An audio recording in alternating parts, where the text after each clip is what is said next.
সবাই মিলে এসেছি ঘুরতে, তাও আবার পাহাড়ে, যার দূরত্ব আমাদের বাড়ি থেকে মাত্র 1 ঘন্টা। মানে যেখানে এসেছি, রবিবার আসলেই কেন জানি না মনে হয় একটু কোথাও বাইরে থেকে ঘুরে আসি। আর সপ্তাহে একদিন একটু সময় দেখবেন বাইরে ঘুরে আসলে মনটাও বেশ ভালো হয়ে যায়। কারণ আমরা তো সব সময় বাড়িতেই থাকি, এক ঘরের মধ্যেই থাকি, তো একঘেয়েমি ভাবটাও অনেকটা কেটে যায়। তো সে যাই হোক, কেমন আছেন আপনারা? আশা করছি অবশ্যই ভালো এবং সুস্থ আছেন। আজ রবিবার, তাই একটু বেরিয়েছি আর কি ঘুরতে যাওয়ার জন্য। আর যেখানে যাচ্ছি সেই জায়গাটার নাম হচ্ছে সেবক, যেখান থেকে ডুয়ার্সের পাহাড় শুরু হয়।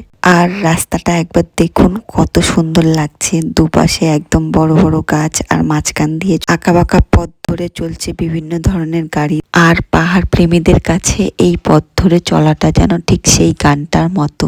এই পথ যদি না শেষ হয় তবে কেমন হতো তুমি বলো তো। তো সে যাই হোক, যেতে যেতে আমরা সেবকের শিব মন্দির এবং সেবকেশ্বরী কালী মন্দিরকেও দর্শন করে নিলাম বাইরে থেকে। তো প্রথমেই যে ডান হাতে মন্দিরটা ছিল সেটা ছিল শিব মন্দির, আর এটা হলো সেবকের কালী মন্দির। মন্দির পার করেই যে সোজা রাস্তাটা রয়েছে সেটা চলে যায় সিকিমের দিকে, আর ডান দিকে যে ঘুরে যায় করোনেশন ব্রিজের ওপর দিয়ে, সেই রাস্তাটা চলে যায় ডুয়ার্সের দিকে। তো আমরা করোনেশন ব্রিজটা পার করে ডান হাতে একটা ভিউ পয়েন্ট রয়েছে, তো সেখানেই যাচ্ছি। তো আমরা সেই ভিউ পয়েন্টে পৌঁছে গেছি, আর এখানে রয়েছে একটা পাহাড়ি ঝর্ণা। আর এই ঝর্ণায় এখন কোনো রকমের জল নেই, কারণ সেই সময়টা ছিল শীতকাল, আর এই ভিডিওটা করা হয়েছিল প্রায় 1 বছর আগে। কোনো কারণবশত সেই সময় এই ভিডিওটা পোস্ট করা হয়নি, সেই জন্য এতদিন পর এই ভিডিওটা আমি পোস্ট করতে চলেছি। আর এখানে এনারা দাঁড়িয়ে ফটোগ্রাফি করছেন, মানে আমার ছোট বোন আর আমার পিসির ছেলে এবং মেয়ে। তারপর আমিও সেখানে দাঁড়িয়ে কিছু ফটো তুলে নিলাম। তারপর সেখান থেকে হাঁটতে হাঁটতে সেই ভিউ পয়েন্টের দিকে এগিয়ে গেলাম।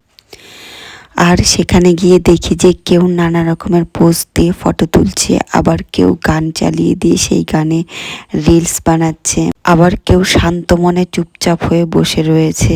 আমিও সেখানে কিছুক্ষণ চুপচাপ বসে থাকার পর একটু ঘুরে দেখছিলাম চারিদিকের প্রাকৃতিক সৌন্দর্য, মানে ন্যাচারাল বিউটি যাকে বলে।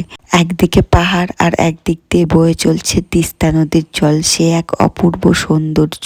তবে যাই বলেন, পাহাড়ের সৌন্দর্য একরকম আর সমুদ্রের সৌন্দর্য আর এক রকম। আর এই পাহাড় আর সমুদ্র নিয়ে অনেকের মধ্যে মতবিরোধ রয়েছে, কেউ বলে পাহাড় ভালো লাগে, আবার কেউ বলে সমুদ্র ভালো লাগে। তো আপনাদের মধ্যে কার কার পাহাড় এবং কার কার সমুদ্র ভালো লাগে সেটা অবশ্যই কমেন্ট করে জানাবেন। আজকের মতো এই পর্যন্তই।